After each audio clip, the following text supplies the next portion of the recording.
देख रहे हैं एमडीपी न्यूज लाइव। जिस तरीके से लगातार सहरसा की तमाम खबरें आप तक पहुंचाते रहे हैं सहरसा सत्यम हॉस्पिटल में, और हमारे साथ जो है डॉक्टर साहब है, उनसे जानने की कोशिश करेंगे यहाँ पे किस किस समस्या का उपचार होता है, कौन कौन सी बीमारी के इलाज के लिए मरीज आ सकते हैं। ये हॉस्पिटल बेसिकली ये सर्जिकल हॉस्पिटल है। मैं सर्जन हूँ और हमारे जो और न्यूरोलॉजिस्ट डॉक्टर वो भी सर्जन हैं, एक गायनेकोलॉजिस्ट हैं और हमारी इन्वेस्टिगेशन में एक रेडियोलॉजिस्ट है। लेकिन मैं इस पेशे से और इस क्षेत्र से लगभग 40 साल से जुड़ा हुआ हूँ। इसीलिए apart from my surgical my inclination और सर्जरी के स्पेशलाइजेशन के बाद भी लोग मुझे यहाँ पर एक जनरल फिजिशियन की तरह भी देखते हैं, जनरल डॉक्टर की तरफ भी समझते हैं, और उस तरह से मैंने लोगों की सेवा लगभग 35 से 40 साल तक दी है। लगभग जैसे कि आपका जो पूरा नाम गोपाल, क्या नाम हुआ? मेरा नाम हुआ डॉक्टर गोपाल शरण सिंह। गोपाल शरण सिंह जी, ये बताइए, लगभग 40 साल से लोगों की सेवा कर रहे हैं, तो किस किस प्रकार की बीमारी का इलाज यहाँ करते हैं? बुखार, खांसी, हड्डी और किस प्रकार? देखिए, फीवर एक ऐसा चीज है कि इसके बारे में तो किसी भी डॉक्टर के लिए बहुत टैक्सिंग चीज होता है। It is not that easy, but anyway generalise way में फीवर का कैटेगराइजेशन किया जाता है कि फीवर किस मोड का है।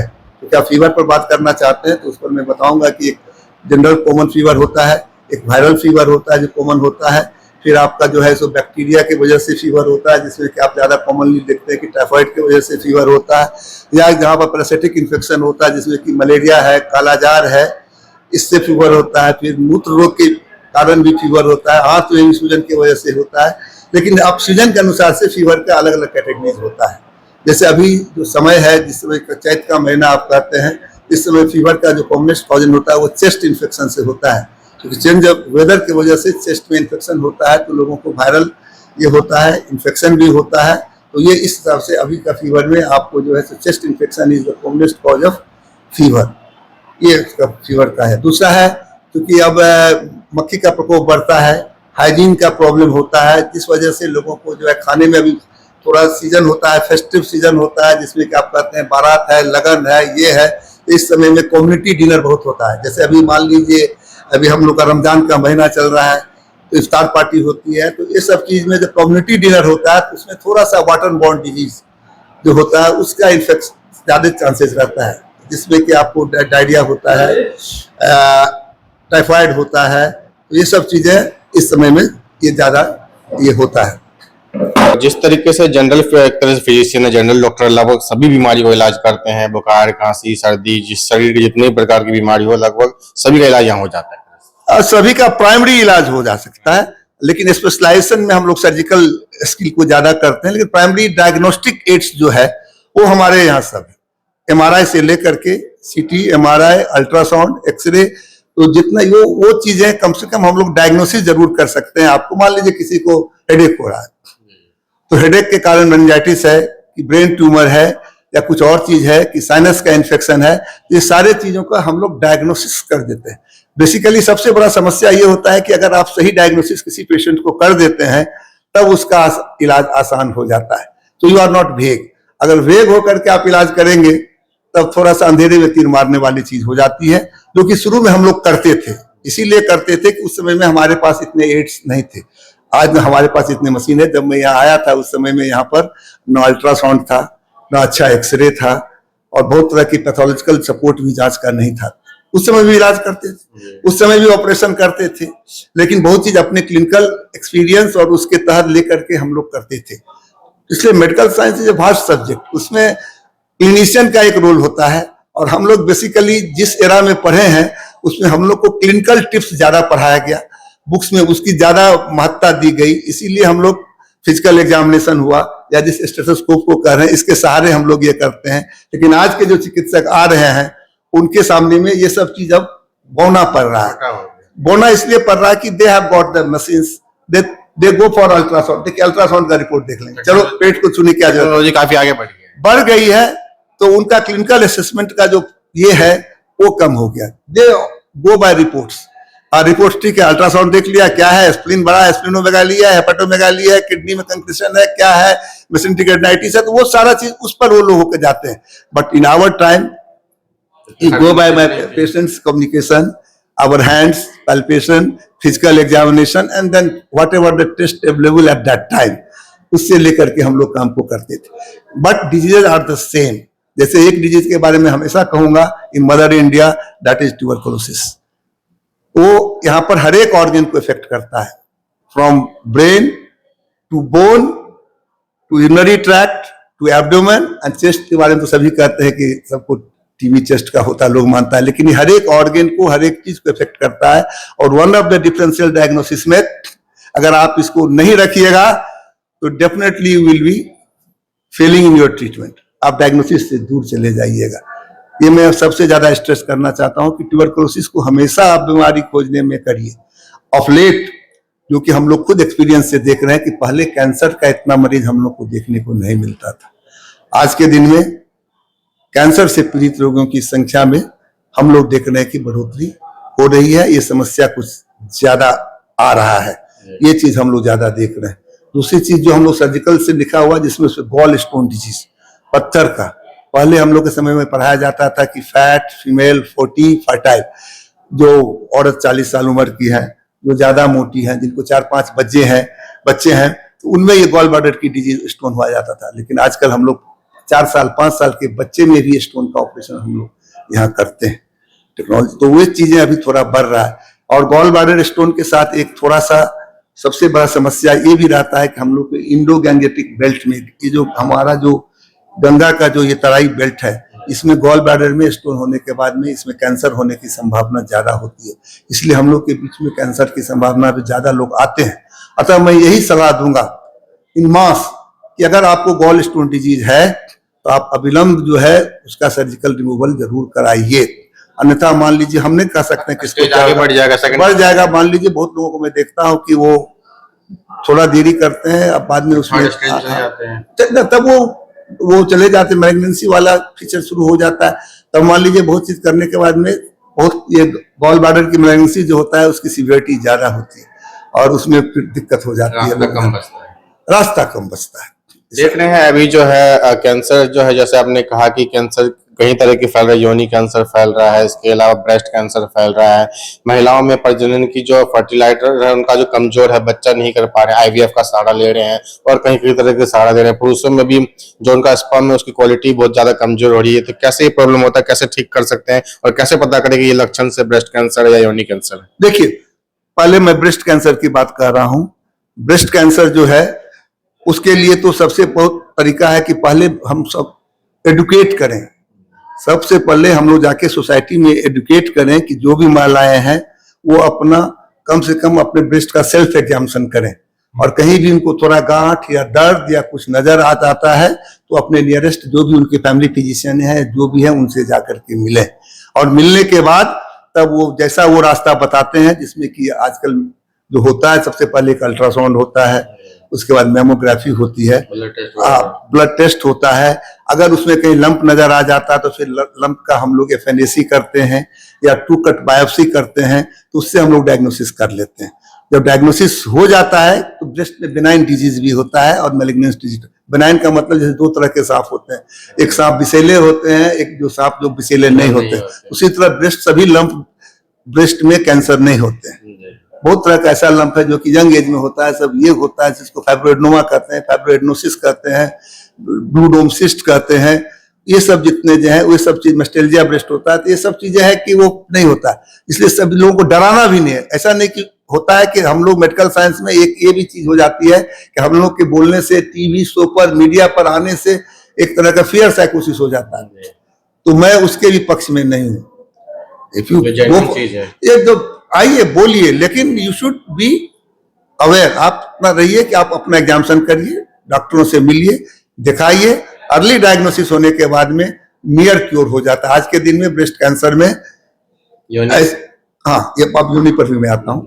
अब क्योर है, ब्रेस्ट कैंसर के क्योर है. थेरेपी में पहला लाइन ऑफ ट्रीटमेंट होता है आपको, आप ये सर्जिकल रिमूवल. सेकेंड में आता है उसका chemotherapy, radiotherapy, and latest is the immunotherapy. 2,000 costly, लेकिन आजकल उससे आपका हर एक चीज का, ब्रेस्ट के कैंसर का इलाज पता चल जाता है। नहीं, इलाज भी अच्छे ढंग से हो जाता है। आपका life survival 10 year survival rates जो है वो बढ़ जाता है। अब आइए आप सर्वाइकल कैंसर के बारे में जो कह रहे हैं, सर्वाइकल कैंसर यूजुअली जो होता है वो लो स्टार्ट, मतलब जहां पर हाइजीन का प्रॉब्लम होता है, जो हमारे यहाँ पुअर लोग होते हैं या जो भी रिच भी होते हैं, लेकिन पुअर लोगों में ज्यादा होता है, जहां की उसका हाइजीन मेंटेन ठीक से नहीं होता। उसके वजह से सर्वाइकल कैंसर मल्टीपारा बहुत बच्चे होने की वजह से होता है। अब तो वो सब फैक्टर्स धीरे धीरे कम हो रहा है। पहले 5, 6, 7 प्रेगनेंसी होती थी, अब तो कम हो रहा है, तो उससे इसका हिसाब कम होगा। दूसरी बात है कि इसके लिए प्रिवेंटिव वैक्सीन आ गया। इसके लिए जो इसका ये समझ में आया कि ह्यूमन पैपिलोमा वायरस से ये डिजीज कैंसर का ये होता है, तो उसके लिए HPV वैक्सीन आ गया है। और गवर्नमेंट ऑफ इंडिया जो है अभी मेरे ख्याल से बहुत जल्दी ही लागू करने वाली है, जैसा कि हम न्यूज और इस सब से देखते हैं। अगर ये लागू हो जाता है और मेरे बच्चे को वो वैक्सीन दिया जाता है 8 से 10 साल की उम्र में बच्चों को, बहुत से बच्चों को वैक्सीन 6 महीने 1 साल के अंदर दिए जाते हैं, लेकिन इस जो है जो सर्वाइकल कैंसर का जो वैक्सीन है 8 से 10 साल की उम्र में भी बहुत महंगी वैक्सीन है, तो उसको आगे जाके योनि कैंसर नहीं होगा। तब नहीं होगा, वो हो जाएगा तो उससे वो योनि कैंसर से पेशेंट का प्रोटेक्शन होगा।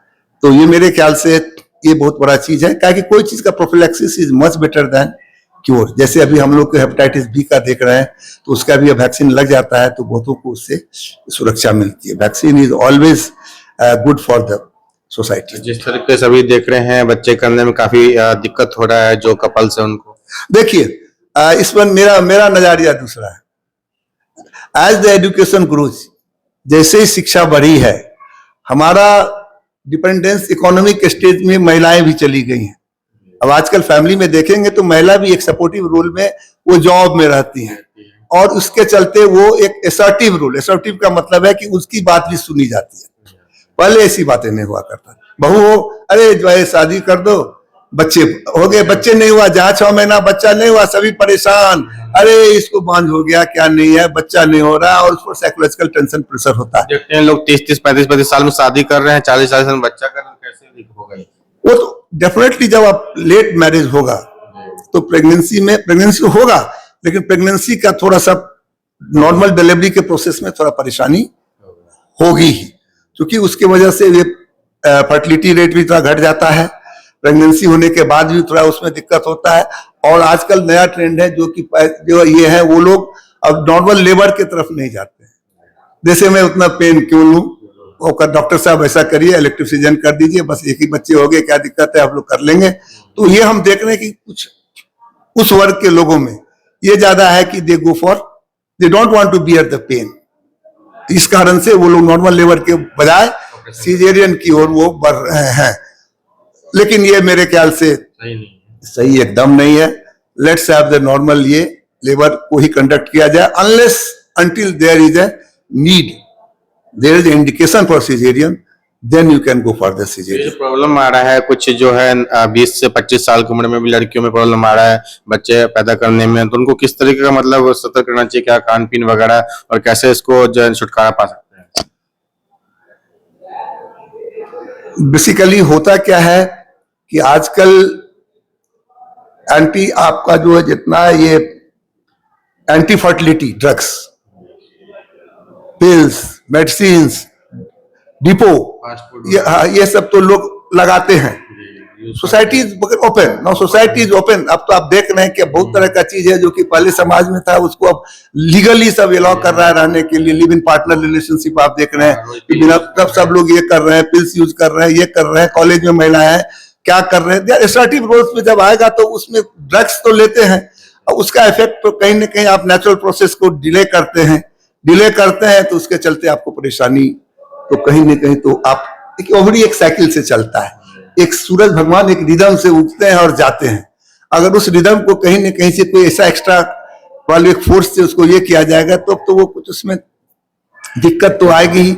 उसके चलते बहुत तरह की बीमारी हो जाता है। पॉलिसिस्टिक किडनी डिजीज करके होता है जिसमें इनफर्टिलिटी बढ़ जाती है, मेंसेज में ये प्रॉब्लम होता है। ये अब देखते हैं कि अब ज्यादा कॉमन हो गया। पॉलिसिस्टिक ओवरीज जो है, ये खान पान भी हो सकता है, फास्ट फूड है, फूड के अंदर में हम लोग आजकल क्या खा रहे हैं we don't know. I tell you, जो खा रहे हैं we are not aware of the fact. जो नाम तो रहता है वेजिटेबल का, लेकिन उसके अंदर क्या रह रहा है, क्या केमिकल है, क्या डाला हुआ है, क्या पेस्टिसाइड डाला हुआ है, क्या फूड इनर्जाइजर डाला है उसको बढ़ाने के लिए। जैसे आप देख रहे हैं मंजन में लोग दवा डाल रहा है कि आम का टिकला मजबूत हो, मुर्गी में भी डाल देते जल्दी बड़ा हो जाता है, मुर्गी में भी डाला जा रहा है। बिकॉज द एज ऑफ अभी जो एज है आपका प्रोडक्शन का एज है, फास्ट जनरेशन का एज है, फास्ट दौड़ने का एज है, तो इसमें हम बेसिक चीज को भूल रहे हैं। जो मैं महसूस कर रहा हूँ कि बेसिक चीज को भूल रहे, पुरानी संस्कृति को छोड़ते जा रहे हैं, नेचुरल चीजें। संस्कृति का अध्ययन ही नहीं हम लोग के पास में। दिस इज माई पर्सनल और रिकॉर्ड है कि संस्कृति का ज्ञान, हमारे संस्कृति में जीवन का जो रूप बताया गया है, अगर उसको सही माने में इसका एजुकेशन हम लोग के 5% भी फॉलो कर ले, बच्चों को एजुकेशन दिया जाए। My personal think basic education of the children, जो मोरल साइंसेज है, जो संस्कार की बात होती है, वो देना बहुत जरूरी है। काहे कि जर्नी, लाइफ लॉन्ग जर्नी जो है मनुष्य का शतायु, देयर इज वन थिंग, वो शतायु रहने के लिए हम लोग पैदा होते हैं। To live that 100 years you have to follow certain natural rules। वो नेचुरल रूल्स को फॉलो करना बहुत जरूरी है। और यही सब चीज हमारे जो भी कहिए, जो हमारे शास्त्र हैं, ज्ञान की किताबें हैं, कि मोरल साइंसेज हैं, सब में सब लिखी है, तो उसको इग्नोर नहीं करना चाहिए। And I always request all the parents, जो भी अभिभावक हैं, जो समाज के लोग हैं, जिनके बाल बच्चे हैं, आप उसको ठीक है आप बनाने के लिए बढ़ाइए, लेकिन एक तरफा काम मत करिए। उसको बैलेंस अप्रोच से, उसको जो है से हर एक दिशा में, मतलब बहुआयाम में उसको बढ़ाइए। एक आयाम में मान लीजिए हम बढ़ ही जाएंगे तो एक्सेंट्रिक हो जाइएगा, तो उससे फिर देखते हैं बहुत तरह की चीजें होता है, बहुत तरह का स्ट्रेस फैक्टर होता है। और हेल्थ के लिए भी आपको यही सोचना है। गर्मी में आ चुका है, क्या टिप्स देते हैं आप भी गर्मी में किस तरह? देखिए, मैं लोगों से यही कहता हूं कि अगर आपको जिस संस्था पर विश्वास हो, वहां जरूर आप इलाज कराने आए। इल्म है, किसी भी व्यक्ति को जितना इल्म है और जितना सीमित साधन है, उसी में आप इलाज कर करके दिखाइए। और दूसरी बात मैं सबसे यही कहूंगा, जैसा समाज है उसके अनुरूप आप उस पर ध्यान जरूर दीजिए। यही मेरा मोटो रहा है हमेशा, कि मैं जब से इलाज कर रहा हूं, मैं हमेशा देखता हूं कि समाज के लोगों को जहां तक हमसे जो चीज हो सकता है, वो मैं सब कुछ नहीं दे सकता, लेकिन जहां तक जो दे सकता हूं, जैसे आर्थिक स्थिति किसी खराब रहती है, आर्थिक स्थिति खराब है, तो उसके अनुसार से ही हम लोग उसको देते हैं, देखते हैं, और जहां जैसा है उसका हम लोग इलाज करते हैं।